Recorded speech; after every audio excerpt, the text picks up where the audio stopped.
السلام علیکم ملګرو، زما نوم دی محمد منان او تاسو ګورئ محمد منان اورکزی افیشل. ملګرو، د نن په ویډیو کې به موږ تاسو ته ښیو چې تاسو کله چې تاسو سره موبایل چې کوډ کې ښخ شي نو هغه به تاسو څنګه ختموئ کوډ.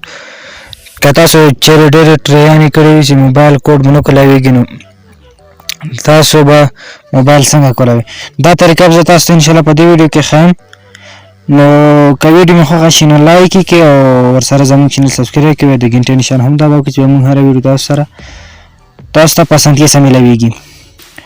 ملګرو، دا ویډیو اخیره پورې وګورئ نو تاسو به ښه په طریقې سره پوه شئ او تاسو بیا موبایل ریسټارټ کولی شئ او کوډ ته ختمولی شئ.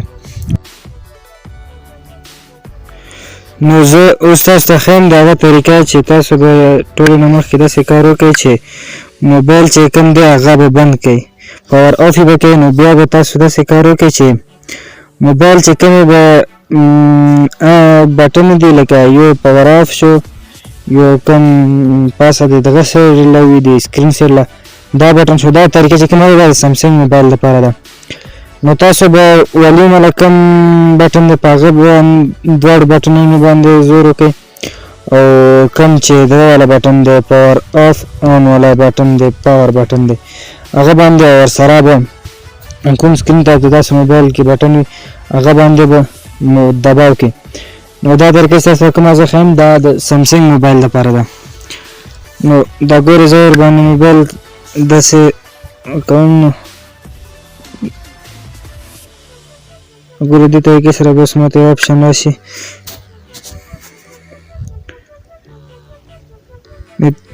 ماته اپشن ملاو شو. نو چې کله تاسو په هغه درې بټنو باندې دباو کړئ نو تاسو ته په سکرین باندې دغه شان لیکن ملاو شي. دا ګورئ دا لیکن کې اپلای اباوټ فرام سویټ کارت دی. تاسو بلای شئ د نو کوس کې ویب ډیټا فیکټری ریسټ ګورئ نکسې کې نه دې باندې به بیا به تاسو کلیک کړئ پاور والا چې کوم بټن هغه به کلیک کړئ. نو ګورئ نو چې کوزېدل غواړئ نو یس نو ښیي دلته تاسو یس له چې کوزېږي هغه دپاره به دباو کړئ. نو کم دی بټن دی دا والیم د کمولو بټن دی همدې باندې به دباو کړئ. دا ګورئ ماته صحیح ښیي نه تاسو ته وښیم. نو زه اوس کلیک کوم نو ګورئ نه ښیي یار. نو لږ صبر وکړئ خیر چې دا صحیح وښیي نو زه به بیا تاسو ښیم. زوم کوم نو کېږي ګورئ یس نو وښیل. داسې کار به تاسو کوشش کوئ په کوم والیم کمېدل بټن نو بیا ورباندې پاور بټن ووایئ نو کېدای شي لیکن راشي بس تاسو موبایل چې کوم دی هغه ریسټور شو. موبایل ریسټور شو نو بیا به تاسو داسې کار وکړئ چې موبایل به آف کړئ. چې آف به کړئ نو دلته به تاسو ته ګورئ دا راشي موبایل کولاوېدنې والا موبایل به تاسو له کولاو شي. نو تاسو ته بیا موبایل داسې کولاوېږي سمسنګ تاسو ته به سکرین باندې دا وښیي. دا به تاسو ته ډېر ټایم اخلي. نو چې کله تاسو بیا سکرین باندې کېږي ټایم پورې به تاسو لږ صبر کوئ. زه بیا تاسو ته ښیم. نو تاسو چې لږ صبر وکړئ نو زه به بیا تاسو ته وښیم چې دا به تاسو بیا سیټنګ څنګه سیټ کوئ. نو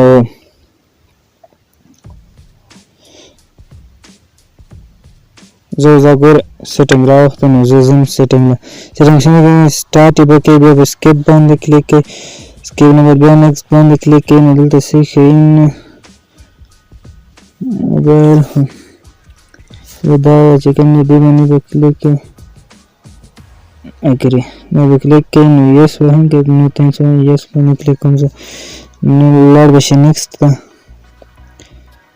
د نیکسټ نه بیا تاسو ته به خپل علاقې ټایم وښیي. نو تاسو کوم علاقې کې کوم ملک یې نو هغه ټایم کې تاسو سیده کولی شئ. ټایم نه سیده کوم نو ځم ډایرکټ نیکسټ صرف سیټنګ سیده کوم. دلته تاسو خپل نوم ولیکلی شئ څه لیکل غواړئ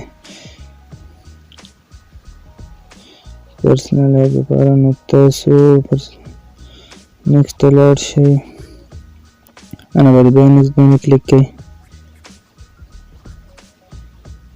سکایپ یې کوئ دلته کې. نو زه سکایپ کوم دلته نه نو دلته نه لاړو دلته فینش راغلم. زه فینش کوم. فینش باندې چې تاسو زه فینش کلیک کوم نو فینش دا ګورئ سیټنګ برابر شو.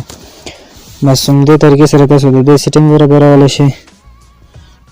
ګورئ سټارټ شو طالبه مې داسې کم کوډ و هر څه ختم شو.